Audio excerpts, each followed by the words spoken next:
The cranberry sauce was still warm when my sister Michelle dropped her bombshell announcement at our family's Thanksgiving dinner.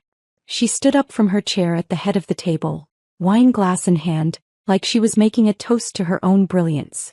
The dining room fell silent except for the soft clinking of silverware against china plates as 23 relatives turned their attention to her. "I have some exciting news to share with everyone," she announced, her voice carrying that familiar tone of superiority she'd perfected over the years. "I've been helping Sarah make some much-needed financial decisions that should have been made years ago."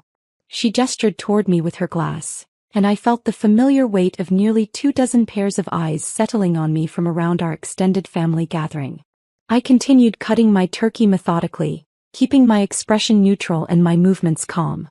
At 32, I'd learned that reacting to Michelle's declarations only fed her need for drama and attention. She was 35, married to a successful orthodontist named Brad, and had appointed herself the family's financial advisor despite having never worked outside of managing her husband's dental practice and organizing charity luncheons for their country club. "Sarah's been living in that tiny one-bedroom condo downtown for 6 years now," Michelle continued, her voice growing more animated as she warmed to her topic. "Same cramped space, same outdated kitchen with those horrible laminate countertops, never upgrading or improving her situation. She's been throwing money away on mortgage payments and property taxes when she should be building a real future." The murmurs of agreement started immediately. My cousin Jennifer nodded vigorously from across the table. "I've been saying the same thing. That place is so small you can barely fit a dining table." Michelle beamed at the support. "Exactly. So I took initiative and listed it for sale through one of Brad's patients who's a real estate agent. We got a buyer at $315,000. Which is honestly more than that little place is worth in today's volatile market. The timing couldn't be better." The table erupted in enthusiastic approval. Aunt Linda clapped her hands together with genuine excitement. "Oh Michelle, that's absolutely wonderful. Someone needs to help Sarah make practical decisions about her future." Uncle Bob, who owned 3 rental properties in the suburbs, nodded sagely from his position next to my father. "Real estate's about to crash anyway with interest rates climbing. Better to get out now while you can still make a profit." My mother practically glowed with pride as she looked between Michelle and me. "This is exactly the kind of family support we need during uncertain times. Michelle's always been so good with money and long-term planning. Remember how she helped Aunt Carol refinance her house and saved her thousands?" She turned to me with that patient, slightly condescending expression she'd worn since I was a teenager making questionable choices about college majors and career paths. "Honey, you should be grateful Michelle took charge of this situation. You've always been too sentimental about that little place, and sentiment doesn't build wealth or security." I sipped my coffee slowly and smiled peacefully. "That sounds like quite an accomplishment, Michelle. I'm sure you put a lot of thought and effort into this decision." The family interpreted my calm response as acceptance, maybe even gratitude masked by embarrassment at having my financial limitations discussed so publicly. They couldn't know that my tiny condo was registered with the Treasury Department's Financial Crimes Enforcement Network as a monitored property under federal security protocols. They had no way of understanding that any unauthorized transactions involving the property would automatically trigger federal investigation procedures that couldn't be stopped or reversed once initiated. Michelle had no possible way of knowing that I worked for FinCEN as a senior financial analyst specializing in complex money laundering investigations and international financial crime networks. My top-secret security clearance required comprehensive disclosure of all assets, investments and financial relationships. My condo's deed was flagged in multiple federal databases as belonging to someone with access to highly sensitive financial intelligence that could compromise national security if exploited. The modest one-bedroom unit I'd purchased with cash 6 years ago wasn't just my home. It was a protected federal asset under continuous monitoring systems designed to detect any unauthorized access, modification or transfer attempts. The location had been specifically chosen after extensive background investigations and security reviews conducted by federal agencies. My family saw a struggling government worker living paycheck to paycheck in a cramped downtown apartment that barely met their standards for adult living. They saw someone who drove a 7-year-old Honda Civic with a dent in the passenger door, shopped at discount grocery stores with coupons, and never took expensive vacations to exotic destinations like the rest of the family. They assumed my government job was some low-level administrative position that barely covered my monthly bills and offered no real advancement opportunities. When relatives asked what I did for work, I always said, financial analysis for the Treasury Department, which they interpreted as boring paperwork and number crunching that anyone with basic math skills could handle. What they couldn't see was that my security clearance restricted nearly every aspect of my financial life. Where I could live, what I could purchase, how I could invest money, who I could associate with, what countries I could visit, and how I could conduct any financial transactions. Every asset I owned had to be disclosed, documented, and continuously monitored by federal security systems. The condo that looked tiny and outdated to them was strategically located within secure distance of federal facilities, purchased after months of background checks, financial audits, and security reviews by multiple agencies. The modest furnishings and lack of expensive electronics weren't signs of financial struggle. They were requirements for maintaining security clearance in sensitive positions. The closing is scheduled for next Friday at 2 p.m., Michelle continued, clearly savoring her moment as the family's problem solver and financial expert. I've already signed all the paperwork as Sarah's power of attorney, so there won't be any delays or complications. The buyers are a lovely young couple from Brad's practice. He did their dental work last year, and they're paying cash, so we don't have to worry about financing approvals or loan complications.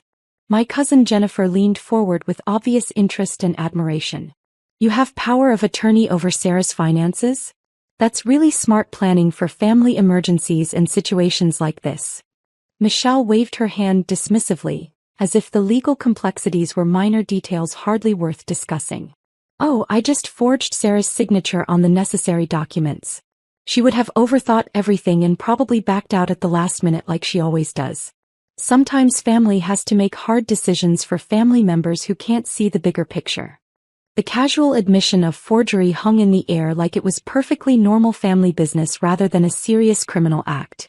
Several relatives chuckled and nodded approvingly at Michelle's practical approach to family problem solving. My father actually laughed out loud and shook his head with fond exasperation.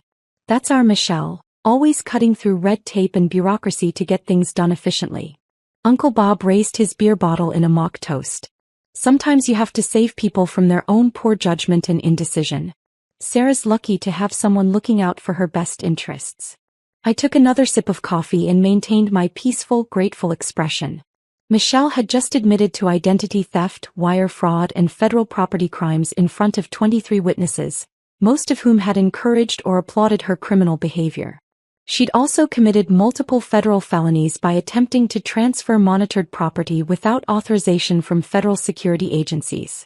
But I said nothing about the legal implications or potential consequences. In approximately 18 hours, she would discover the severity of those choices through direct experience with federal law enforcement agencies. The rest of dinner passed with Michelle receiving continuous congratulations for her initiative and family-minded thinking. She explained in detail how she'd found the buyers through Brad's dental practice connections, how she'd skillfully negotiated the price up from their initial $290,000 offer by emphasizing the prime downtown location and investment potential, and how she planned to help me find a more suitable and appropriate rental apartment in their suburban neighborhood. Sarah can finally stop throwing money away on mortgage payments, property taxes, insurance, and maintenance costs, she declared while serving pumpkin pie with obvious satisfaction. Renting makes so much more sense for someone in her situation and at her income level. No repair worries, no property value stress, no market fluctuation anxiety. Just simple, predictable monthly payments that free up money for other priorities. My grandmother, who was 87 and had always worried about my unconventional life choices, patted my hand with genuine affection. This is such a blessing, dear. Michelle's really looking out for your best interests and long-term security. You should listen to her advice more often. The entire table murmured agreement and approval. I was surrounded by family members who truly believed they were witnessing an act of loving intervention and practical problem-solving rather than the commission of multiple federal crimes that would result in years of federal prison sentences and permanent criminal records. After dinner, Michelle pulled me aside in the kitchen while everyone else gathered in the living room to watch football and argue about politics. The kitchen was warm from cooking, and she looked flushed with wine and self-satisfaction as she loaded the dishwasher with the efficiency of someone used to managing household staff. I know this feels sudden and maybe a little overwhelming, she said with mock sympathy, adopting the patient tone she used when explaining complex financial concepts to less sophisticated people. Change is always hard to accept, especially when you've gotten comfortable with suboptimal situations. But sometimes the people who love you have to make difficult decisions that you can't see clearly yourself. I continued drying the dishes she handed me and nodded thoughtfully. I'm sure everything will work out exactly as it should, Michelle. You've obviously put a lot of thought into this. She smiled with deep satisfaction and obvious relief that I wasn't going to cause family drama by objecting to her perfectly reasonable intervention. Exactly. That's the mature attitude I hoped you'd take. Sometimes the younger sister needs the older sister to make the tough choices that seem scary in the moment but turn out to be exactly right in the long run. She dried her hands on a kitchen towel and looked at me with the expression of someone delivering important final instructions. The closing is at 2 p.m. Friday at Stevens & Associates Law Office downtown on 5th Street. It's the same firm Brad uses for all his business contracts, so they're very professional and efficient. I'll handle everything personally. You don't even need to be there or take time off work. I'll bring all the documents to your place Friday evening so you can see everything was handled properly. Friday morning arrived gray and cold with the promise of December snow. I was at my desk at the Treasury building by 7:15 a.m., earlier than usual because I wanted to clear my caseload before the inevitable interruptions that would come later in the day. My office was on the 4th floor with a view of the Potomac River, and I spent the first 3 hours reviewing suspicious activity reports from banks across the Mid-Atlantic region. My current assignment involved tracking money laundering patterns in cryptocurrency transactions that showed signs of connection to international terrorist financing networks. The work required analyzing complex financial data, coordinating with federal law enforcement agencies across multiple jurisdictions, and preparing detailed reports that would be used in federal prosecutions and national security investigations. At 11:47 a.m., my personal cell phone buzzed with a text message from an unknown number. Sarah, this is Attorney David Stevens from Stevens & Associates. There's been an emergency situation with your property sale. Please call my office immediately. This is extremely urgent. I didn't call immediately. The word emergency in legal communications usually meant someone had discovered they were about to face serious criminal charges, and I had learned that immediate panic responses rarely improved anyone's situation. Instead, I finished analyzing a particularly complex wire transfer pattern that suggested shell company fraud involving 14 different financial institutions across 6 states, submitted my detailed report through secure federal channels, and then called the number at 12:23 p.m. Ms. Johnson, thank God you called back, Attorney Stevens said, his voice tight with barely controlled panic. There are federal agents at my office right now. FBI agents with warrants. They've seized all files related to your property sale, including the original contracts, financial records, and correspondence. They're saying the transaction involves federal property fraud, identity theft, and unauthorized transfer of monitored assets. I leaned back in my desk chair and looked out at the gray December sky over the Potomac. That sounds very serious, Mr. Stevens. What exactly are they telling you? They've issued warrants for document seizure and are treating this as a major federal investigation. They want to speak with your sister immediately, and they've asked for her current location and contact information. His voice cracked slightly with stress. Ms. Johnson, I need to ask you directly. Did you authorize your sister to sign any documents on your behalf regarding the sale of your property? No, I did not authorize Michelle to sign any documents for me, Mr. Stevens. There was a long pause filled only with the sound of his rapid breathing. Oh my God. She forged your signature on federal property transfer documents. This isn't just civil fraud or family disputes. This is multiple federal crimes with mandatory minimum sentencing guidelines. The agents are talking about wire fraud, identity theft, and violations of federal property monitoring statutes. I could hear voices in the background of his office, official and authoritative tones that I recognized from my own work coordinating with federal law enforcement agencies. Mr. Stevens, I would recommend that you cooperate fully with the federal investigation and provide whatever documentation and information the agents require. They're asking me to contact your sister immediately to inform her that federal agents want to interview her. They're also asking about the buyers and whether they were aware that this involved federal property. This is a disaster, Ms. Johnson. I could lose my license over this. At 1:23 p.m., my personal phone rang. Michelle's name appeared on the screen.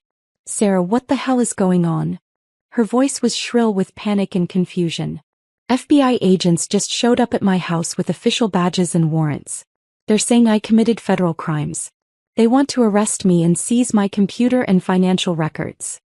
I was still at my desk, calmly reviewing case files and preparing for an afternoon meeting about cryptocurrency tracking protocols. Through my window, I could see federal employees walking between buildings, conducting the routine business of national financial security. That sounds very stressful and upsetting, Michelle. Stressful? They're talking about federal prison sentences. They said something about monitored property and security violations and unauthorized transfer of federal assets. What does any of that mean? You work some boring government job doing paperwork. What security violations could possibly be involved? 2 federal agents in dark suits had indeed arrived at my sister's house at 1:15 p.m. Special Agent Maria Rodriguez from the FBI's Financial Crimes Task Force and Special Agent James Park from the Treasury Department's Criminal Investigation Division had spent the morning coordinating with federal security protocols and reviewing the automatically generated investigation reports.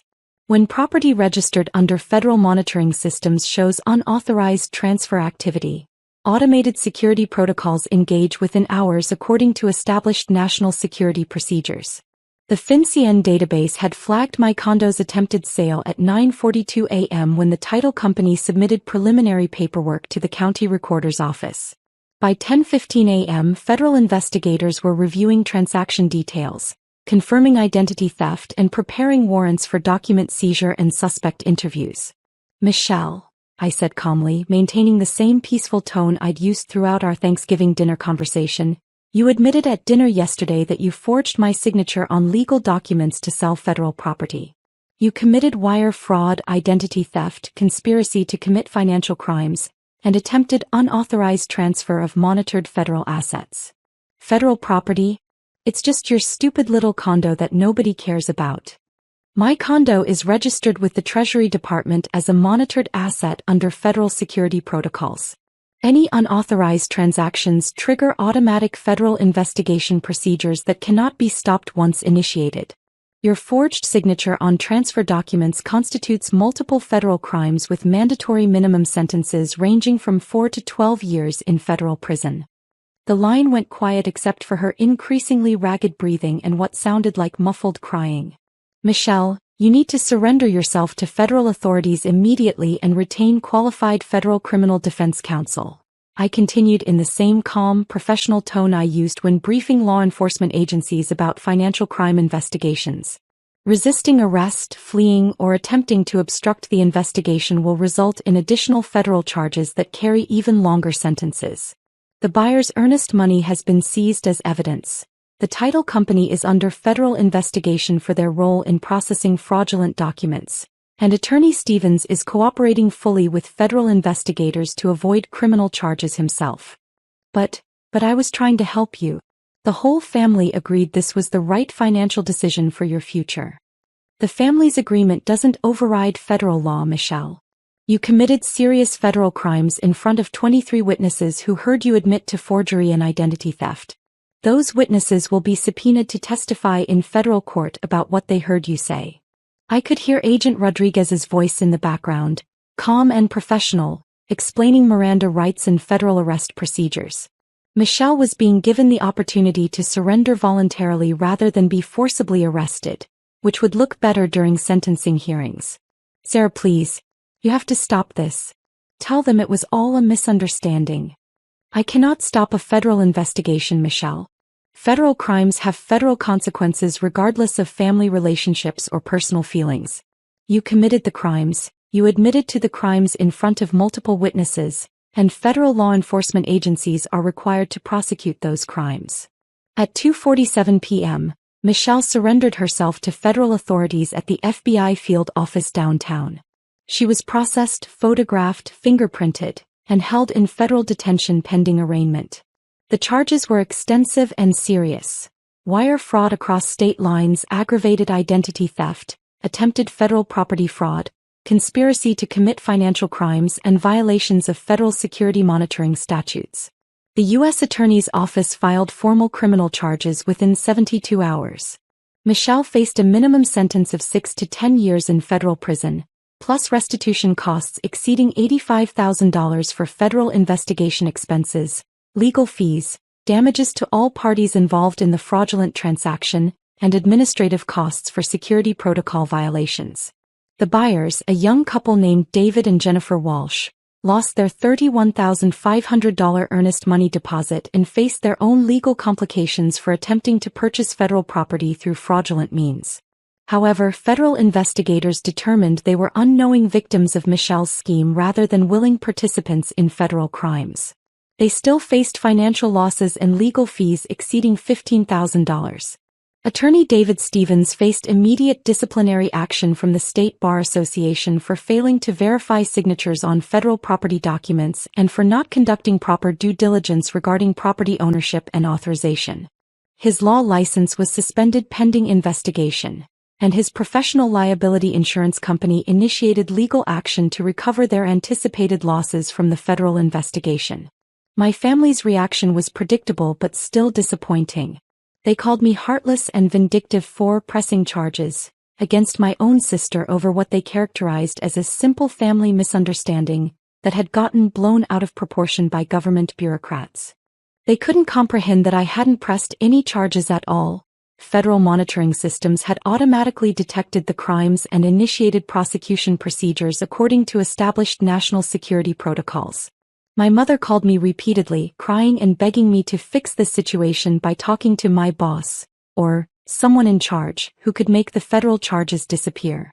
She couldn't understand that federal crimes don't disappear because family members ask nicely, and that my job involved investigating financial crimes rather than dismissing them.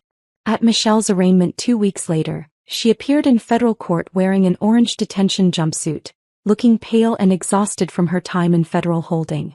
She pleaded not guilty and attempted to claim she thought she was helping me make a wise financial decision that I was too emotionally attached to make myself. Federal prosecutors presented comprehensive evidence including her recorded admission of forgery at the Thanksgiving dinner, financial records showing the detailed fraudulent transaction attempts, testimony from 23 witnesses who heard her confess to multiple crimes, and expert testimony from Treasury Department security officials explaining the federal monitoring systems and why unauthorized transfers triggered automatic criminal investigation. The federal judge denied bail, citing flight risk, the seriousness of federal property fraud charges, and the potential national security implications of unauthorized access to monitored federal assets. Michelle would remain in federal detention until trial, which was scheduled for 4 months later.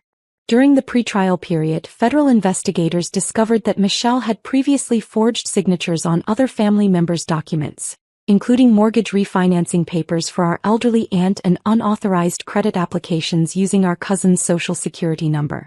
What had seemed like an isolated incident of poor judgment was revealed to be a pattern of financial fraud spanning several years. The additional evidence strengthened the federal case and eliminated any possibility of plea bargaining for reduced charges. Michelle's defense attorney, a court-appointed federal public defender, advised her that federal conviction was virtually certain given the overwhelming evidence and witness testimony. 3 months later, facing mandatory minimum sentencing guidelines and overwhelming evidence that included her own recorded confession, Michelle accepted a plea agreement to avoid an even longer sentence after trial. She received 6 years in federal prison, 4 years supervised probation, and court-ordered restitution of $127,000 to cover all federal investigation costs, legal fees, damages to multiple parties, and administrative expenses for security protocol violations. The federal judge explained during sentencing that crimes involving federal security protocols carried enhanced penalties because they potentially compromised national security systems designed to protect sensitive government operations and personnel. Michelle's actions had triggered expensive security reviews, protocol modifications, and enhanced monitoring procedures that cost taxpayers significant resources. My condo remained exactly where it had always been, registered under Treasury Department monitoring systems as the protected federal asset of a government employee with top-secret security clearance.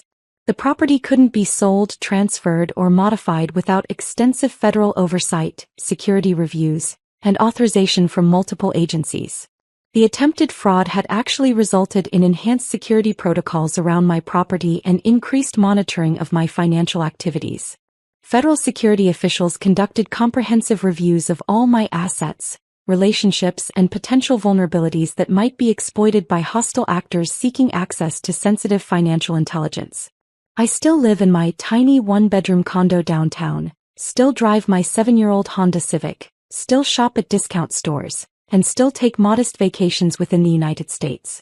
My family still doesn't understand that my lifestyle choices are partially dictated by security requirements rather than financial limitations, and I'm not authorized to explain the details of those requirements. The difference now is that family gatherings are much quieter and more subdued. Michelle won't be eligible for release until she's served her full federal sentence, which doesn't allow for early release or parole. The relatives who encouraged her criminal behavior now face their own financial consequences. 12 family members received federal subpoenas as material witnesses in criminal proceedings, costing them thousands in legal fees and lost work time. Several family members have faced enhanced scrutiny for their own financial activities after being associated with a federal financial crimes case. Uncle Bob's rental property business was audited by the IRS, and 2 cousins had their security clearances at their own government jobs reviewed after being connected to federal fraud investigations. My mother calls occasionally to ask when I'll forgive Michelle and help with her legal expenses and commissary money for federal prison. I explain calmly that federal crimes carry federal consequences regardless of family relationships, and that the U.S. justice system doesn't recognize family forgiveness as grounds for dismissing charges or reducing sentences. She doesn't understand that my security clearance actually prohibits me from providing financial assistance to family members convicted of federal crimes, particularly those involving financial fraud and security violations. Any such assistance would jeopardize my own career and potentially result in criminal charges against me. Last month I received a letter from Michelle at the Federal Correctional Institution where she's serving her sentence. She wrote that she finally understands she committed serious crimes with serious consequences, but she still doesn't understand why I never warned the family about the potential legal problems with their suggestions. She asked why I didn't stop her before she destroyed her own life and caused so much damage to other people. I wrote back with a simple, honest response. Federal law doesn't require warnings before prosecuting crimes. You made your choices based on your own assumptions and desires. My job was never to prevent you from making those choices or to protect you from their consequences. The letter came back 3 weeks later marked return to sender, inmate transferred. Apparently, Michelle had been moved to a different federal facility, possibly due to disciplinary issues or security reclassification. I still sip my coffee quietly at the few family gatherings I attend.